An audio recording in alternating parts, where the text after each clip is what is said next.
रामकृष्ण हरी. श्री स्वामी समर्थ. मित्रांनो, देवदोष लागू नये म्हणून देवघरात कोणत्या वस्तू ठेवू नयेत. देवदोष लागू नये म्हणून हे नियम पाळले गेलेच पाहिजेत, तरच तुमची पूजा सुफळ संपूर्ण होते.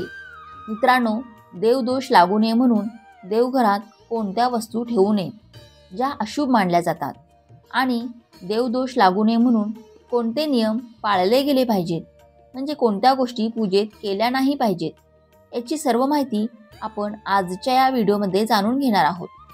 प्रत्येकाच्या घरात देवघर हे असतेच. या देवघरात सर्व देवी देवतांचे फोटो आणि मूर्ती ठेवलेले असतात, आणि घरातले सर्व सदस्य या देवी देवतांची पूजा करत असतात. पण हिंदू धर्मात पूजेशी निगडीत सर्व नियमांबद्दल सांगितलं गेलं आहे. या नियमांचे पालन केलं पाहिजे. देवघरात पूजा करताना अशा काही गोष्टी अजिबात ठेवू नयेत. या गोष्टी ठेवल्या तर देव कोपतो असं मानलं जातं. तुमच्या घरीही देवघर असेल तर नक्कीच हा व्हिडिओ शेवटपर्यंत पहा.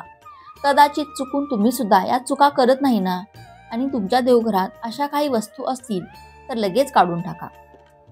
पण व्हिडिओमध्ये पुढे जाण्याआधी तुम्ही जर चॅनेलवरती नवीन असाल तर चॅनेलला नक्की सबस्क्राईब करा, आणि व्हिडिओला एक लाईक करून कमेंटमध्ये श्री स्वामी समर्थ नक्की लिहा. देवघरातील देवांची तोंड एकमेकांच्या समोर येतील अशा पद्धतीने कधीही देव ठेवू नयेत. देवघरात धन पैसे कधीही लपवून ठेवू नयेत. देवघरात कमीत कमी देवांचे फोटो आणि मूर्ती असावेत. एकाच देवाच्या 2 अथवा 2पेक्षा जास्त मूर्ती अथवा फोटो असू नयेत. त्यामुळे त्यापैकी एकही कार्य करत नाही. त्याच देवतेची मूर्ती आणि फोटो चालेल. देवी निरनिराळ्या 2 असल्या तरी चालतील, त्यापेक्षा जास्त असू नये. दत्तक गेलेल्या घराण्याचे अथवा बुडीत गेलेल्या घराण्याचे देव देवघरात पूजू नये. ते सर्वच विधिवत विसर्जन करून नवीन देव करावेत. सोन्याचे देव असले तरीही ते विसर्जनच करावे, नाहीतर पूजकाचीही वंशबुडी होईल. अनेक संकटांनी त्रस्त व्हाल. देवघरात भगवान शंकरांची मूर्ती अथवा फोटो पूजू नये. घराचे वातावरण स्मशानवत होईल, कारण भगवान शंकराचे सगुण रूप स्मशानातच तांडव नृत्य स्वरूपात मानले जाते. संसारी माणसाने मारुतीची पूजा देवघरात करू नये.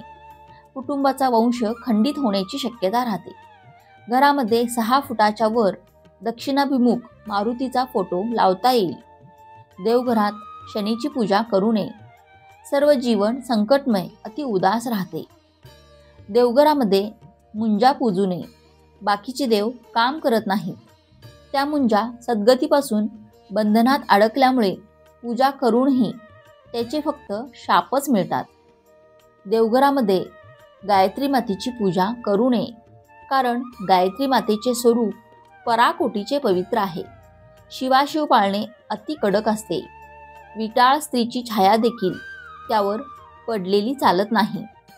देवघरात काळभैरवाची पूजा देखील निषिद्ध मानली गेली आहे.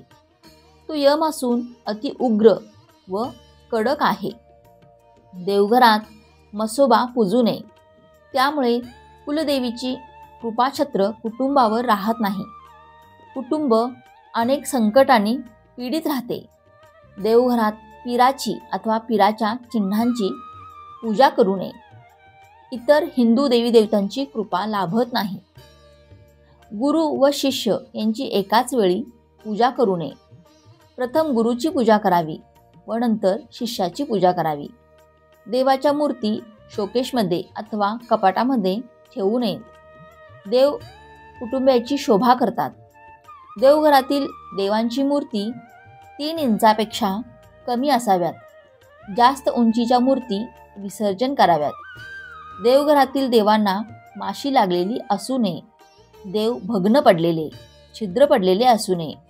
आसन आयुधे हलत असलेले, चिरा गेलेले, विद्रूप झालेले, पाण्यात टाकल्यावर बुडबुडे येणारे नसावेत.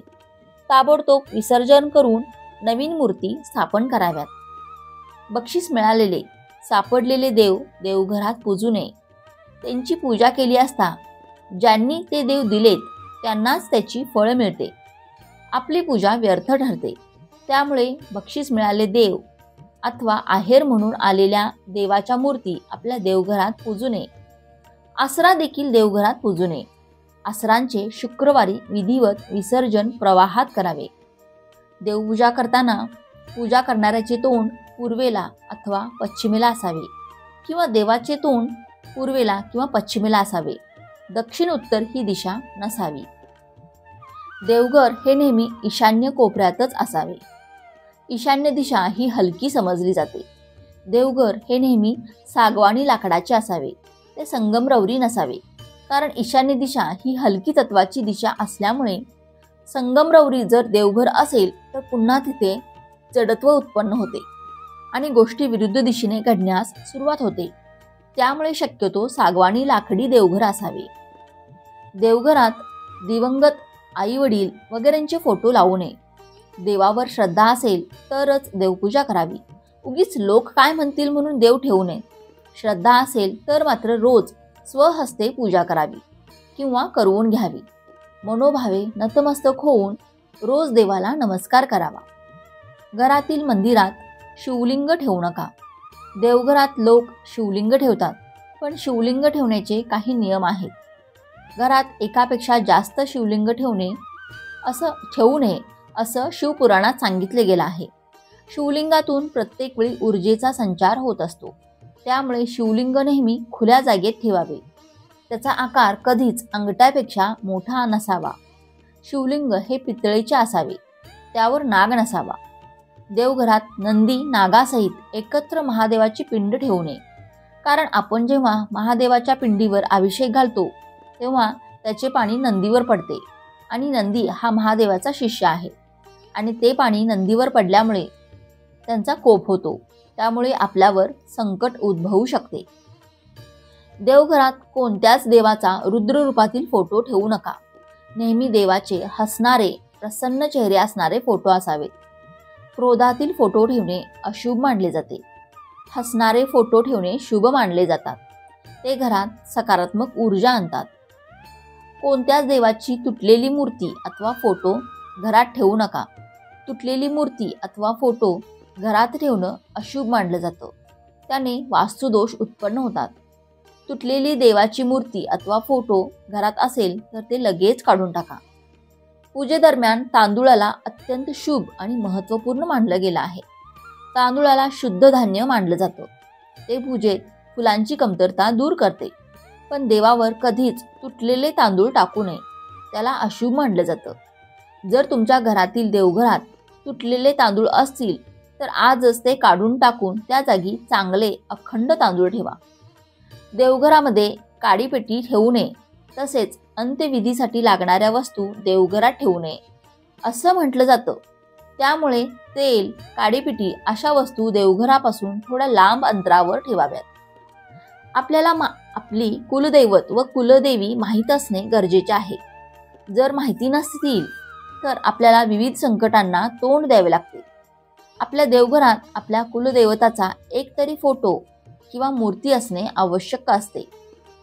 आपण जी देवाला फुले वाहतो म्हणजे जे निर्माल्य असते ते पुन्हा वापरात आणायचे नसते, तेव्हा त्या पाण्यामध्ये म्हणजेच नदीच्या प्रवाहात विसर्जित करायचे असते. ते घरामध्ये साठवून ठेवायचे नसते. देवघरातील शाळीग्रामवर कधीही अक्षता वाहायच्या नसतात. ओले कपडे घालून म्हणजेच ओल्या वस्त्री देवपूजा करायची नसते. तसेच स्त्रियांनी केसातून पाणी टपकत असताना कधीही देवपूजा करू नये. देवांना कधीच एका हाताने नमस्कार करायचा नसतो. आपण देवघरात जी समई लावतो किंवा निरंजन लावतो त्यात तेल किंवा तूप एकत्र घालू नये. तेलाचा दिवा आणि तुपाचा दिवा हा वेगवेगळा लावावा. देवाला लावलेल्या समईच्या ज्योतीवर निरंजन किंवा दुसरा कोणताही दिवा पेटवायचा नाही. समईमध्ये कधीही 3 वाती लावायच्या नसतात. एक तर 2 वाती लावायच्या किंवा मग एकच वात लावली तरी सुद्धा चालते. देवांना नमस्कार करताना आपल्या डोक्यावरील टोपी काढून नमस्कार करावा. देवापुढे नतमस्तक व्हायचे असते. आपण त्यांना शरण गेलेलो असतो. आपण देवघरात जे स्तोत्र किंवा मंत्र म्हणत असतो ती मोठ्या आवाजात म्हणायची. परंतु जप करताना देवांचे नामस्मरण करत असतो म्हणून ते शांततेत केलेले कधीही चांगलेच. देवांना जेव्हा आपण गंध लावतो तेव्हा ते आपल्या करंगळी शेजारील बोटाने लावायचे आणि आपल्या पितरांना म्हणजेच आपल्या पूर्वजांना अंगठ्या शेजारील बोटानेच गंध लावावा. स्वतःला गंध लावताना मधल्या बोटाने लावावा आणि इतरांना गंध लावताना अंगठ्याने गंध लावावा. नैवेद्याच्या ताटात किंवा पानात मीठ वाढू नये. त्याचप्रमाणे कांदा, लसूण, लिंबू देखील वाढू नये, कारण हे सर्व पदार्थ तामसी पदार्थामध्ये मोडतात व तामसी पदार्थ देवांना चालत नाही. मारुती हा ब्रह्मचारी आहे, त्यामुळे त्याची मूर्ती देवघरात ठेवायची नसते. त्यांची मूर्ती जर देवघरात ठेवली असेल तर घरातील 3ऱ्या पिढीचा वंश खंडित होण्याची शक्यता असते. म्हणून मारुतीची मूर्ती किंवा फोटो देवघरात ठेवू नये. अशा प्रकारे देवघरात पाळावयाचे महत्त्वाचे नियम आपल्या देवघराच्या बाबतीत पाळावयाचे आहेत. असे काही नियम पाळल्याने आपल्या देवघरात प्रसन्नता वाढते आणि आपल्या घरात देखील शांतता राहते. त्यामुळे घरातील लोक नेहमी आनंदी राहतात. घरात नेहमी देवांचा आशीर्वाद असतो. आपल्या घरात देवांचा वास असतो. देव आपल्या घरात नेहमी वावरत असतात. त्यामुळे त्यांचे घर आपण नेहमी सुंदर आणि सुशोभित ठेवले पाहिजे. हा माहितीपूर्ण व्हिडिओ जर तुम्हाला उपयुक्त वाटला असेल तर व्हिडिओला एक लाईक नक्की करा आणि चॅनेलला सबस्क्राईब करून आम्हाला प्रोत्साहित करा. तसेच हा व्हिडिओ संपूर्ण पाहिल्याबद्दल आपणा सर्वांचे मनापासून आभार. धन्यवाद. श्री स्वामी समर्थ. रामकृष्ण हरी. जय श्रीराम. जय श्रीकृष्ण. जय माता लक्ष्मी.